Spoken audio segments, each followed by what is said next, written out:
forth, if I may, Madam Chair, if that's all right with the Minister. Thank you very much. Go I'll ahead. take the first 5 minutes and hand the next 5 to my colleague here. I just want to start and again, just if we can get some quick responses. Does any part of this budget support work to study or implement universal pharmacare? So this is something that we're doing primarily through the Pan-Canadian Pharmaceutical Alliance, which definitely is a component within our pharmacy budget, as well as through the work that we're doing with the federal, provincial, territorial ministers. So definitely work that we do within the department would be a piece of that, but this is something that is a larger topic of consideration than one fiscal year's budget. Okay, thank you very much. I appreciate that. Just back to my previous question on flu shots and pharmacists. And again, have you actually looked at the cost potentially of increasing AHS delivery of flu shots versus pharmacists? So the AHS costs are in line with what the new rates will be through the amending agreement. AHS costs are quite efficient, so we certainly, one of the reasons why we felt this was an area that we needed to get some restraint over was that they were delivered far more efficiently through the AHS clinics.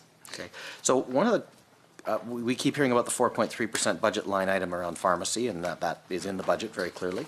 But that is misconstrued often as pharmacists themselves receiving 4.3% more money, which actually their actual take-home pay is less, because that includes a lot of hard costs, which simply come in one side and go out the other, if you will.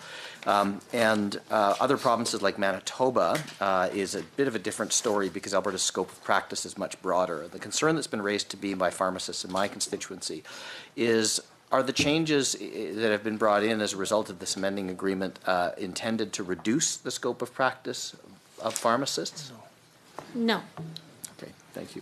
I have a constituent pharmacist in my constituency who manages patients with chronic conditions like diabetes. One example he told me about, there was helping a person from a vulnerable population manage their blood sugar, which clearly kept that person out of the emergency room. But he feels that it will be very difficult for him to continue to provide that level of service because of the changes. Have you calculated the potential knock-on costs of the overall healthcare system from those sorts of situations? So what we reached through the discussions is a cap of 12 recall visits per year, which 12 is, and it's per year. It's not saying one per month or those types of things. At the beginning of a diagnosis, you may have more frequent interactions, but 12 is still, most jurisdictions either don't allow billings for those follow-up conversations, or cap it at 3 or 4. So 12 is still far greater than any of the other comparators across Canada. Okay, thank you. That fits very nicely into my next question, because there are some cases where patients on certain things like perhaps opioid replacement therapies would only be given enough medicine, say, for 1 week. There potentially be some risk if they're given more than that. Seniors, perhaps with dementia or other cognitive challenges, would not be given much medicine for the risk that they take too much.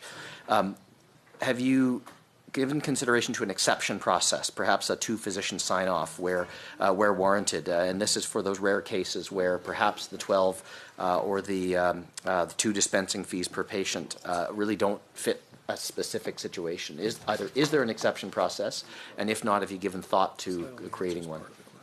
Yeah, so to answer the first part of the question around opioid dependency treatments, there have been no limits put in around that regard. We know that it's important to have potentially daily administering while somebody's adjusting to a change in their medication and lifestyle, and we know that that's an important transition period, so that's how that's being put in place.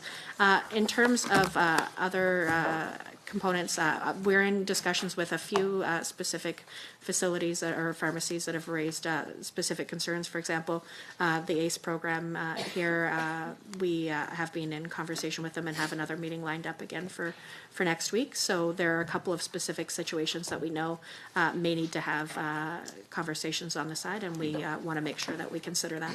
Thank you. In my last 30 seconds, I'll just ask the Associate Minister of Health. On the Valuing Mental Health reports, one of the actions initiated in the follow-up is creating a child and youth mental health website. It's now more than 2 years after this report has been issued. Has that been done? Yes, there's a website called Help for Me with the number 4.ca, so HELP number 4. Okay. Me. Oh, sorry. Thank you. I'll hand this Yeah, over to and my, so that has a, yeah. hand this over to my colleague for the last 5 minutes. Thank you.